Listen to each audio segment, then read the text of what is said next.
We are at the 5th edition of Bitspiration Festival, and my guest is Michał Borkowski, from the CEO of Brainly. And what I have to say is that Brainly just got huge investment, and this is the first time that Michał came to Poland to speak about this. Hello, Michał. Hey. Hello, Michał. Tell us a little bit about the newest investment that you got. Who was your investor, and how did it go? So we just raised Series B, that is $50 million from South African-based company Naspers. And Naspers is a global media and entertainment company that runs also a VC part of it, and the round was led by them, so they took the majority of it, but also all of our previous investors followed the round. So how did you meet your investor? I think that one of our current investors made an introduction. Yeah. Okay, and then you went to South Africa, or where? Oh no, like the team of Naspers is based in pretty much 3 offices. Amsterdam, San Francisco, and Hong Kong, I believe. And we had the interaction with the whole team, so it was hard to schedule a call sometimes. Okay. And I know that you've been lately in the States. Is it because of the investment? I live in the US, in New York, so I travel quite a lot. So there are various reasons to be in the US. Okay. So what are your plans? Plans of Brainly? Like, you got huge amount of money. What now? Like, we are focusing on the US mainly, and of course we work all the time on product to boost engagement metrics, and these are the 2 top priorities. But of course, like we are going to build the monetization model during the Series B. How many users do you have already? It's 60 million monthly users. 60 million, 60. Wow, that's impressive. Tell me, because we are in the startup conference, there are a lot of people who want to be like you, who would like to be in your shoes. What's the hardest thing of being CEO? I think that the best thing is that like you can feel that you are changing something. Like, we have an influence on 60 million students that come to Brainly, all over the world, that come to use our product every month. So that's a really great feeling, that you can influence lives of people and eventually improve the world. The tough thing is the pressure. Like, of course, like taking money from investors means that you feel obliged to deliver on your goals and on your plans, and that's a huge commitment and a huge pressure on anyone that raises money. You already got a few investment, so probably you are the right person to ask how good startup pitch to investors should look like. What's the most important part of it?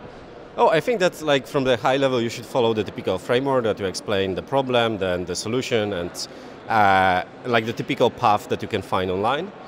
But you should really focus on your strengths in the pitch deck and try to explain what is the secret sauce for your traction, and how you get to the point where you achieve your goals. And once you focus on your strengths and once you are able to explain them clearly, the whole thing is a lot easier. Well, investors always say that there is something like elevator pitch, so you should be able to sell your product in 2 minutes. Can we try with Brainly right now? What do you always say? Like, briefly, what Brainly is? Brainly is a social learning community for students where they can go and ask any question about the school-related topics and receive like a really fast answer from their peers. So this is a truly global community that reaches 60 million students globally, where you can get your answer in less than 10 minutes. Well, there are little controversies about Brainly. Like, they say that it's going to affect education, that people or students are not going to learn, they're just going to seek for the answer. How would you respond for that? I think that this is very related to how we see education in Poland. When we created Brainly, the idea was that, like, I'm sure that you had that experience, that you worked in a group with your friends on some topics. And we are trying to bring that behavior online. And basically that works in one way in Poland, but it works in slightly different way in other countries. So I remember the best education experience that I had, that was with my friends, trying to figure out that topic together.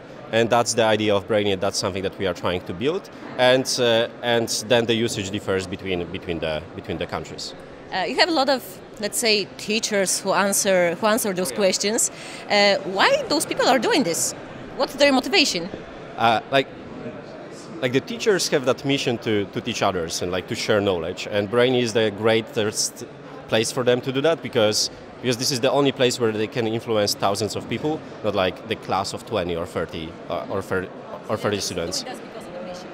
I think it's both mission and their personal development, because like the teacher, like they have that mission inside of them, but this is also a personal development for them, how they explain topics. They often perform some research at Brainy, because by reviewing the questions that are being asked, they are able to define how they can adjust their lessons to make people understand better some of the topics. So education for them, actually.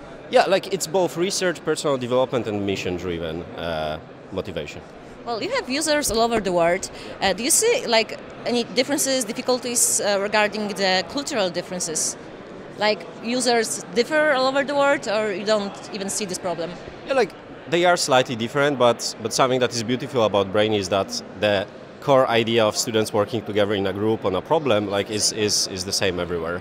So of course, like we see some engagement metrics that are different between the markets, like the behavior may be a bit different, but in general it's the same product. Like we are developing the same product, our product has the same functionalities all over the world, so that's our philosophy behind that. That's what we call globalization, no?